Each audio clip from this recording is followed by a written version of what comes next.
Yo, movie mystics, my darlings, what's goody? Hope you guys are having a great one today. I know I am. I'm out here talking about the Cannes Film Festival today. Look at this. Yesterday I had a review from the 2024 edition, and now I've got three from the 2025 edition, the current edition. What's happening right now? So we're going to start off with the cream of the crop. We're going to talk about A Useful Ghost. A Useful Ghost is a Thai comedy that deals with celestial entities. It deals with ghosts. But it's not so scary, and whatever physical things we get here, it should be filtered through an understanding that this is a comedy. It's not even a horror comedy. It's more an auteur type of cinema, which is working primarily within the comedic style. This hard-to-peg quality makes it better because of its singularity. To have a dead wife come back to her husband as a vacuum cleaner is amazing. She is a vacuum cleaner, but her husband can also see her essence take over and the physical body returns.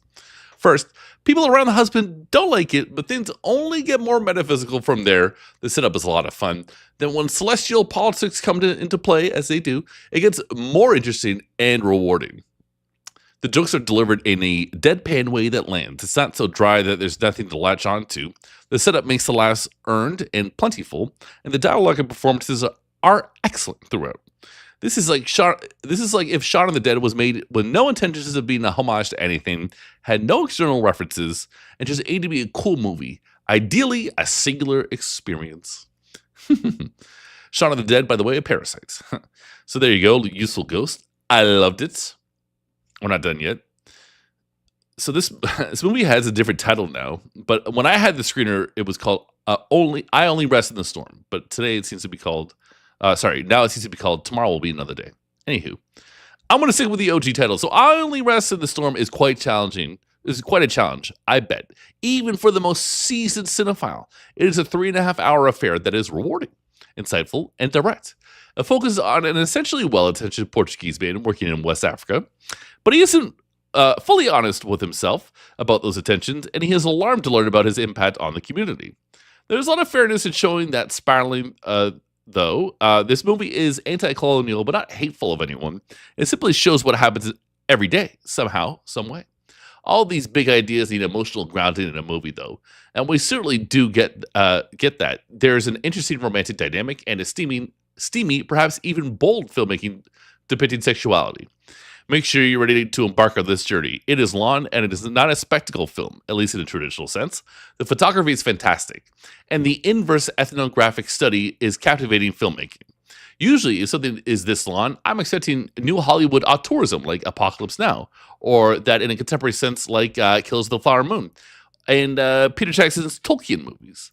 To get that scope with a film shot in West Africa, which is a takedown of business as usual, is a gift, and I hope enough people are willing to go on this journey. It's quite long, though. Anyways, final one, Love Letters. Gotta get one in from France. Love Letters is set in France during 2014. It looks at a female same-sex couple the year same-sex marriage was legalized in the country. Here in Canada, we actually had it legalized in 2005. It looks at the bumps that the first era of couples had to take.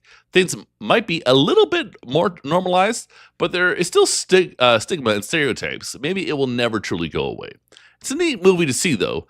I can't relate to same-sex attraction, but I have done interracial dating, and can tell you, people say stupid things to you. When those moments occurred in the movie, it's done naturally. Naturalism takes more effort, though what seems seamless in a movie is well-crafted, nuanced, psychologically profound, and a treat to see. This movie was fun in that sense. It's not really comedic, but it's fun to watch. It's neither categorically depressing, it simply exists within likeness and reality. It's relatable and normal, but looking at something that was not perceived as such.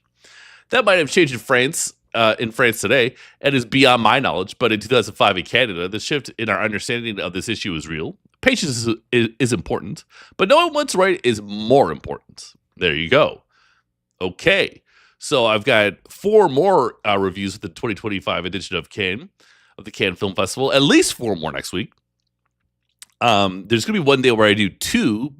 Maybe there'll be other days when I do 2, but I don't think there will be a day where I do 3. So this is my kickoff of my of coverage for the Cannes Film Festival. You may maybe even get some interviews for some coverage of this festival. It's a little too early to confirm anything, though. Anywho's, I hope you enjoyed this stream, and I hope you guys enjoy life. Have a great day, y'all.